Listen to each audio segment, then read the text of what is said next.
I realistically really thought that they were going to get OG Anunoby. I mean, that was the talk in the town that OG was going to get traded to Portland for like pick 7, and it never happened. They went with Shaden Sharp, who, to be honest, I thought was a weird pick to start off with. I really thought they needed Benedict Mathurin, and he got snatched up by the Pacers.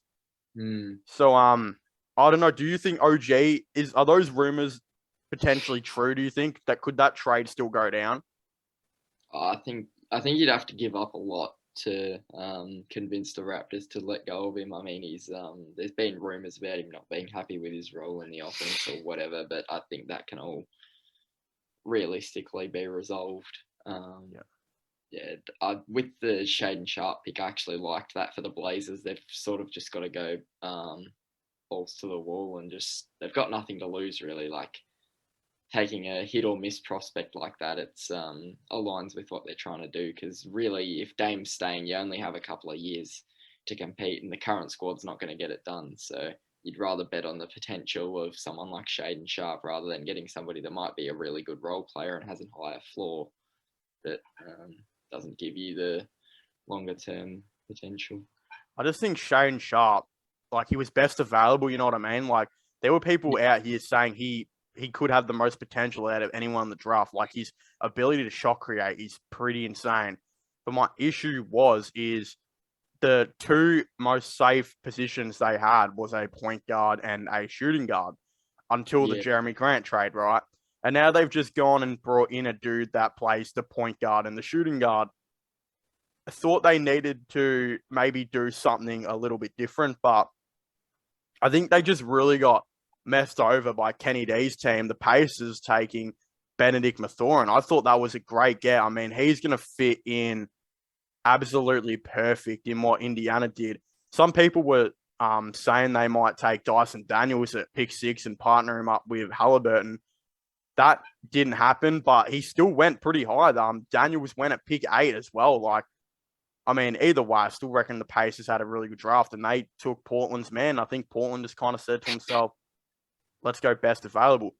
But do you see a way where if Portland were going to run this thing, does Shaden Sharp does he start at all? Or because I just kind of see a world where you've got Dame, Sharp, and Simons all in the same starting lineup.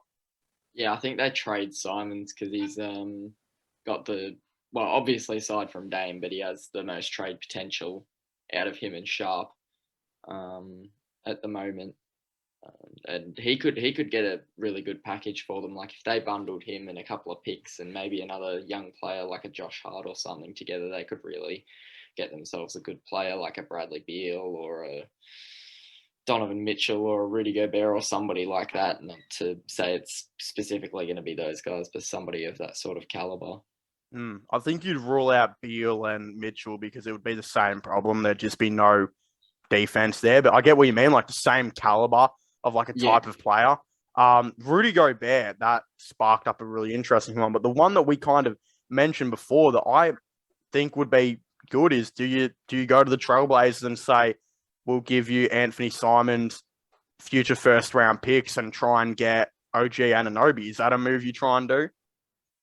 I don't think OG is too much higher than Simons on the talent scale. I don't really think there's a difference between them. No, Simons was really, really good last year. He was, yeah. Before they started tanking, and he's still like he came into the league as like the youngest player in the league, and he's had like 4 seasons under his belt. He's like 22, so he's primed to break out. I reckon if he goes to another team, he can be an all-star within like a couple of seasons. Maybe so what him for DeAndre Ayton or somebody like that. What would the trade be? Like, let's just say an OG move was to happen, because they were saying OG Anunoby for pick 7, which would have been realistically OG for Shaden Sharp. Yeah. Do you think the Trailblazers would have to throw in an extra first round pick if it was Simons and a first to Toronto, or do you think they are that similar with OG? I think there's differences in that much. Like, might take maybe a first round pick or something like that, but it's not going to be Simons and basically gutting their whole team for OG. Yeah, I agree. I definitely see that. Yeah. I think protected first round pick Anthony Simons for OG would pretty much get the deal done. And then Raptors would get like Simons guaranteed for 4 or 5 years, probably on around $16 million per year. And that guy is bound to break out. Like he could be a really, really good starting guard in the league. But I like that move. OG for Simons, that could be one they definitely look at, especially if they're moving with Sharp now at pick 7, which it would be a good pick, but I just don't know if they're going to be trading Simons. Like if they keep Simons, I don't like the pick. If they trade Simons for like an OG, then that's a terrific pick by the Trailblazers because for all we know, Sharp could literally explode in the draft and be like a really, really good player. But yeah, I don't know. There's a lot of different things going on.